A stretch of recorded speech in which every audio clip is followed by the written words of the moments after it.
Iran യുദ്ധത്തിൽ Trump തോറ്റു, trolley ലോക മാധ്യമങ്ങൾ. അമേരിക്കൻ മാധ്യമങ്ങൾ അടക്കം ട്രംപ് തോറ്റു എന്നാണ് പറയുന്നത്. ഇപ്പൊ ട്രംപ് പോലും ഉള്ളിൽ തോറ്റു എന്ന് പറയുമായിരിക്കും, വെളിയിൽ കള്ളം പറയുന്ന ശീലമുള്ളതുകൊണ്ട്. പക്ഷേ കേരളത്തിലെ തീവ്ര ഹിന്ദുത്വവാദികളും തീവ്ര ക്രിസംഗികളും ഇപ്പോഴും ട്രംപ് തോറ്റു എന്ന് ബോധ്യമായിട്ടില്ല. ഇന്നലെ ഞാൻ പേര് പറയുന്നില്ല, ഇന്നലെ എൻ്റെ പോസ്റ്റിൽ ഒരാൾ വന്ന് പറയുകയാണ്, ട്രംപ് തോറ്റിട്ടൊന്നുമില്ല, ട്രംപാണ് യഥാർത്ഥത്തിൽ വിജയിച്ചത്. അപ്പം യഥാർത്ഥത്തിൽ പ്രശ്നമെന്ന് പറഞ്ഞാൽ BBC അടക്കം അന്താരാഷ്ട്ര മാധ്യമങ്ങളിൽ ഏറ്റവും ക്രെഡിബിലിറ്റി ഉള്ള BBC, ഇന്ത്യയിലെ ഏറ്റവും പ്രധാന വലതുപക്ഷ മാധ്യമമായ അർണബ്, കേരളത്തിൽ ഏറ്റവും കൂടുതൽ വലതുപക്ഷക്കാർ കാണുന്ന ഓൺലൈൻ ഡിജിറ്റൽ മാധ്യമമായ ശ്രീ ഷാജൻ്റെ മറുനാടൻ മലയാളി അടക്കമുള്ള ലോക മാധ്യമങ്ങൾ എല്ലാം ട്രംപ് തോറ്റു എന്നാണ് പറയുന്നത്. പക്ഷേ ഇപ്പോഴും ഈ കമ്മ്യൂണിസ്റ്റുകാരെ പോലാണ് ഈ തീവ്ര ഹിന്ദുത്വവാദികളും തീവ്ര ക്രിസംഗികളും തോപ്പിക്കാം, പക്ഷെ തോറ്റു എന്നവരെ കൊണ്ട് സമ്മതിപ്പിക്കാൻ വളരെ ബുദ്ധിമുട്ടാണ്. ഇത് ശ്രീ ഷാജന്റെ ഒരു തംബ്നെയിലാണ്. ശ്രീ ഷാജൻ വളരെ സ്ട്രോങ് ആയി പറയുന്നതാണ്. അതുകൊണ്ടാണ് അദ്ദേഹം പറഞ്ഞത്, യുദ്ധം നിർത്തി ഓടി ട്രംപ്, ഇനി ഇറാൻ ലോകം നിയന്ത്രിക്കും. ഇറാന് ലോകത്തെ നിയന്ത്രിക്കണമെന്ന് ആഗ്രഹമൊന്നുമില്ല. ഇറാനെ ദ്രോഹിക്കാതിരുന്നാൽ മതി. ഇറാനെ അങ്ങോട്ട് കടന്നു എന്ന് ദ്രോഹിക്കുന്നതുകൊണ്ട് ഇറാൻ തിരിച്ചടിച്ചതാണ്, അല്ലാതെ ഇറാന് ലോക നിയന്ത്രണത്തിന്റെ ആഗ്രഹമൊന്നുമില്ല. ഇറാന്റെ ഭരണകൂടത്തോട് ലോകത്തിലെ പല ആൾക്കാർക്കും വിയോജിപ്പുണ്ട്. ഞാൻ തന്നെ ഇറാൻ ചെയ്യുന്ന ഒന്ന് രണ്ട് കാര്യങ്ങളിലെ എതിർത്ത് വീഡിയോ ചെയ്തിട്ടുണ്ട്. പക്ഷേ പ്രശ്നമെന്ന് പറഞ്ഞാൽ മറ്റൊരു രാജ്യത്തെ കടന്നാക്രമിച്ച് അവരുടെ പരമാധികാരം ലംഘിക്കരുത്, അത്രയേ ഉള്ളൂ. നമുക്ക് കമ്മ്യൂണിസ്റ്റുകാരോട് എതിർപ്പുണ്ട്, പക്ഷേ ഇറാന് ജയിച്ചിരുന്നെങ്കിൽ നാളെ ക്യൂബ അടിക്കുമായിരുന്നു. അങ്ങനെ വേറൊരു രാജ്യം, ഒരു രാജ്യത്ത് കോൺഗ്രസ് അല്ലെങ്കിൽ അവിടുത്തെ ഒരു സെൻട്രൽ ലെഫ്റ്റ് ആകാം, കമ്മ്യൂണിസ്റ്റുകാരാകാം, വലതുപക്ഷമാകാം. ഇപ്പം നമ്മൾ ആരും ആര് വേണമെങ്കിൽ ഭരിക്കാം, പക്ഷേ വേറൊരു രാജ്യം അവിടെ കയറി അലമ്പരുത്. ഇപ്പം നമ്മൾ പറയുന്നില്ലല്ലോ അമേരിക്കയിൽ ഇന്ന ആൾക്കാർ ഭരിക്കണ്ടെന്നൊന്നും. അതേപോലെ അമേരിക്കയും വേറെ ആരോടും പറയരുത്. യഥാർത്ഥത്തിൽ നമ്മുടെ വിയറ്റ്നാം യുദ്ധത്തിൽ തോറ്റതിന് ശേഷം അമേരിക്കയുടെ ഏറ്റവും വലിയ ഗ്ലോറിയസ് തോൽവികളിൽ ഒന്നാണിത് എന്ന് പറയുന്നുണ്ട്. ശ്രീ ഷാജൻ അത് വളരെ നിഷ്പക്ഷമായി വിലയിരുത്തുന്നുണ്ട്. അതാണ് ഞാൻ ശ്രീ ഷാജൻ്റെ പല വീഡിയോസും കാണാറുള്ളത്. അദ്ദേഹം ഇത്തരം കാര്യങ്ങളെ വളരെ നിഷ്പക്ഷമായി വിലയിരുത്തുന്നു. നമുക്ക് ആദ്യം അർണബ് ഗോസ്വാമിയുടെ വിലയിരുത്തൽ ഒന്ന് കേൾക്കാം. ഇതാണ് ട്രംപ് ചിക്കൻ ഔട്ട്. അമേരിക്കയിൽ ഏറ്റവും കൂടുതൽ ട്രംപിനെ ട്രോളുന്ന വാചകമാണ് ടാക്കോ. ടാക്കോ എന്ന് പറഞ്ഞാൽ ട്രംപ് ഓൾവേസ് ചിക്കൻ ഔട്ട് എന്ന് പറഞ്ഞാൽ ട്രംപ് അവസാന നിമിഷം അതിൽ പിടിച്ചു വയ്ക്കാൻ കഴിയാതെ ഒളിച്ചോടും എന്നുള്ളതാണ് അതിന്റെ അർത്ഥം.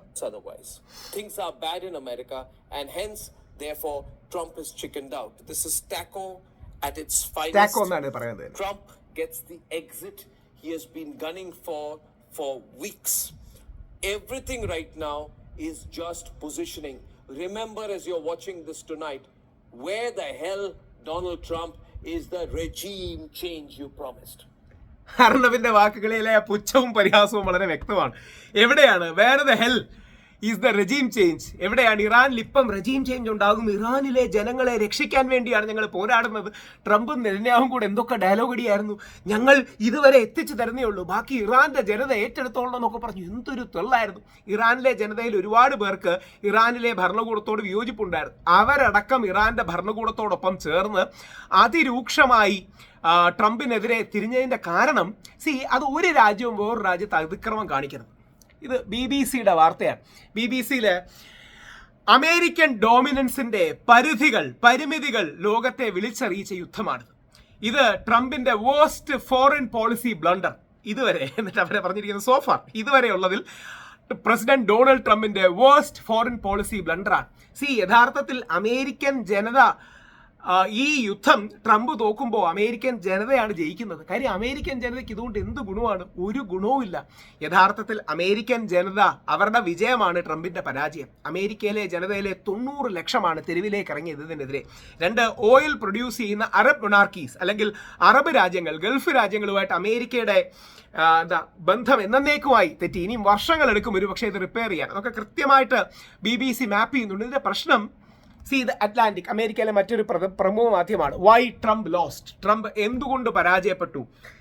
In the end he fooled only himself. സ്വയം മണ്ടനാക്കുക മാത്രമാണ് ട്രംപ് ചെയ്തത് എന്ന് പറയാൻ കാരണം ഒരു രാജ്യവും വേറൊരു രാജ്യത്തോട് അതിക്രമവും അക്രമവും കാണിക്കണം. ഇനിയും ട്രംപിനെയും ഇത് മുഖ്യധാരാ മാധ്യമങ്ങൾ എഴുതുന്നതാണ്. ഫ്ലവേഴ്സ് ന്യൂസ് 24-ന്റെ വളരെ രസകരമായിട്ടൊരു സാധനമുണ്ട്. ട്രംപ് നെതന്യാഹുവിനോട് ചോദിക്കുന്നത്, നിനക്ക് വയ്യേന്ന്. അതായത് സീരിയസ് വാർത്തകൾക്കാണ് കൊടുക്കുന്ന തംബ്നെയിൽ, നിനക്ക് വയ്യേന്ന്. യഥാർത്ഥത്തിൽ നെതന്യാഹു എങ്ങനെങ്കിലും ഈ യുദ്ധം കണ്ടിന്യൂ ചെയ്യാനുള്ള എല്ലാ കുരുട്ടുപണികളും ഉണ്ടാക്കിയതാണ്. അവസാന നിമിഷവും വീണ്ടും ഇന്നലെയും എങ്ങനെങ്കിലും ലെബനനെ ആക്രമിച്ചുകൊണ്ടിരിക്കുകയാണ്. കാര്യം ലെബനെ ആക്രമിച്ച് യുദ്ധം കണ്ടിന്യൂ ചെയ്യിക്കാനുള്ള തന്ത്രങ്ങളിലാണ് എന്നുള്ളതാണ് സത്യം. നമസ്കാരം. അമേരിക്കയുടെ ചരിത്രം പറയുമ്പോൾ എക്കാലത്തും ഓർമ്മിക്കുന്നത് വിയറ്റ്നാമിലെ അവരുടെ പരാജയമാണ്. അമേരിക്ക വിയറ്റ്നാമിൽ തോറ്റോടിയതിനെ കുറിച്ച് അമേരിക്കൻ വിരുദ്ധർ ആഘോഷിക്കാറുണ്ട്. ആ പട്ടികയിലേക്ക് മറ്റൊരു യുദ്ധം കൂടി അമേരിക്കയ്ക്ക് ദുഷ്പേരുണ്ടാക്കാൻ കൂട്ടിച്ചേർത്തിരിക്കുന്നു.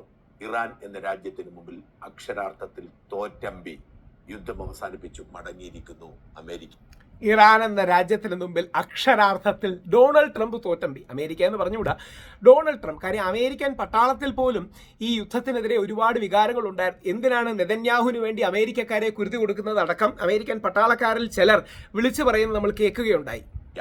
താൻ സമാധാനത്തിന്റെ ദൂതനാണ്, തനിക്ക് ലോകത്ത് മുഴുവൻ സമാധാനം ഉണ്ടാക്കണം എന്ന് പലതവണ പറഞ്ഞ് അനാവശ്യമായി മറ്റു രാജ്യങ്ങളുടെ കാര്യങ്ങളിൽ ഇടപെട്ടിരുന്ന അമേരിക്കൻ പ്രസിഡന്റ് ഡൊണാൾഡ് ട്രംപ് ഒരു കാര്യവുമില്ലാതാണ് ഇസ്രായേലിനോടൊപ്പം ചേർന്ന് ഫെബ്രുവരി, അതാണ് പോയിന്റ്, ഒരു കാര്യമില്ലാതാണ് ഇറാനെ ആക്രമിച്ചത്. ആ യുദ്ധം ഇന്നലെ രാത്രിയിൽ അവസാനിപ്പിച്ചത് സമ്പൂർണമായി പരാജയം ഏറ്റുവാങ്ങിക്കൊണ്ടാണ്.